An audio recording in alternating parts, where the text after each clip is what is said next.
MLA Mavoor പഞ്ചായത്തിൽ 4-5 വാർഡുകൾ പെടുന്ന കുറ്റിക്കടവ് പാലം, കുറ്റിക്കടവ് നടപ്പാലമാണ്. ഈ നടപ്പാലം വർഷങ്ങളായിട്ടുള്ളതാണ്.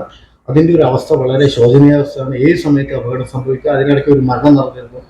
ചെറിയ കുട്ടികൾ, മദ്രസയിൽ പോകുന്ന കുട്ടികളും സ്ത്രീകളും ഒക്കെ യാത്ര ചെയ്യുമ്പോൾ ഒരു വാഹനം വന്നു കഴിഞ്ഞാൽ അവിടെ ഒരാൾക്ക് നടക്കാൻ പറ്റില്ല. ഈ നടക്കാതെ ഈ വാഹനത്തിന്റെ ഇടയിൽ പെട്ട് കഴിഞ്ഞാൽ, ഈ കലുങ്ക് പിടിച്ചു കഴിഞ്ഞാൽ, ഇത് കൈവരികളൊക്കെ താഴേക്ക് ഏത് നിമിഷവും നിലം പതിക്കുന്ന അവസ്ഥയാണ്. അത് വല്ലാത്തൊരവസ്ഥയിലാണ്. എന്തെങ്കിലും സംഭവിച്ചു കഴിഞ്ഞാൽ അത് സംഭവിക്കുന്നതിന് മുമ്പ് അതൊന്ന് സൂചന തരികയാണ്.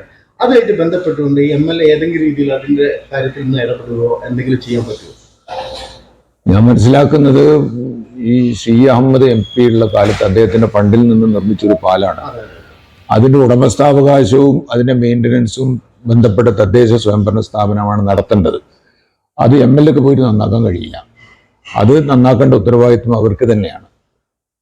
അപ്പൊ അത് നന്നാക്കുന്നതുമായിട്ടുള്ള ഒരു ബാധ്യതയും MLAക്ക് എടുക്കാൻ കഴിയില്ല. കാരണം അത് പഞ്ചായത്തിൻ്റെതാണ്.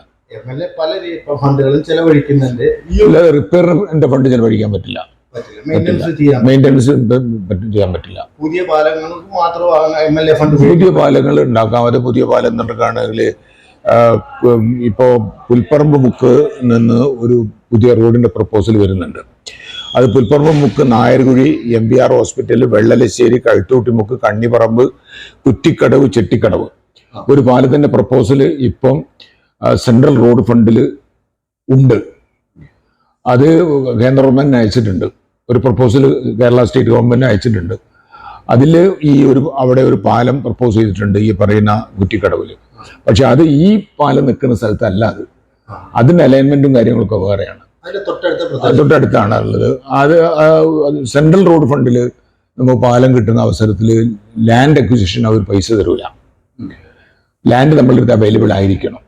അപ്പോൾ ആ ലാൻഡ് നമ്മളടുത്ത് അവൈലബിൾ ആവാൻ വേണ്ടിയിട്ടാണ് ഇപ്പം കേരള ഗവൺമെന്റ് 50 ലക്ഷം രൂപ ബഡ്ജറ്റിൽ വെച്ചിട്ട് ആ പാലത്തിന്റെ ഇൻവെസ്റ്റിഗേഷനും അക്വിസിഷൻ നടപടിയും കാര്യങ്ങളൊക്കെ ചെയ്ത് അത് പൂർത്തിയാക്കി വെക്കാൻ 50 ലക്ഷം പാസ്സായിട്ടുണ്ട്. അത് വർക്ക് അത് ചെയ്യുന്നുണ്ട്. അക്വിസിഷൻ ഉൾപ്പെടെ ഒക്കെ ഉണ്ട്. പക്ഷെ അത് ഈ പാലുമായിട്ടുള്ള ബന്ധമല്ല. അത് കുറച്ച് മാറിയിട്ടാണ് മറ്റേ പാലം വരുന്നത്. അപ്പൊ ഈ ഒരു പാലം എത്ര കാലം കൊണ്ട് നമുക്ക് പ്രതീക്ഷിക്കാൻ പറ്റും? അതല്ല, അത് സെൻട്രൽ റോഡ് ഫണ്ടിലാണ്. ഈ കഴിഞ്ഞ വർഷവും ഈ വർഷവും സെൻട്രൽ റോഡ് ഫണ്ടിൽ നിന്ന് ഒരു പൈസയും നമുക്ക് കിട്ടിയിട്ടില്ല. കേരള ഗവൺമെന്റ് കിട്ടിയിട്ടില്ല. അപ്പൊ ആ പ്രപ്പോസൽ കേരള ഗവൺമെന്റ് അയച്ചിട്ടുണ്ട്. കഴിഞ്ഞ കൊല്ലം അയച്ചിട്ടുണ്ട്. പെട്ടെന്ന് നടക്കുന്നതിന് വേണ്ടിയിട്ടാണ് ഈ 50 ലക്ഷം റുപ്യ സ്ഥലം. കാരണം സെൻട്രൽ റോഡ് ഫണ്ടിൽ നിന്ന് ഒരു പണം അനുവദിക്കുമ്പോൾ ഇലക്ട്രിക് പോസ്റ്റ് മാറ്റുന്നതിന് സ്ഥലം അക്വിസിഷനും അതിൽ പൈസ കിട്ടൂല.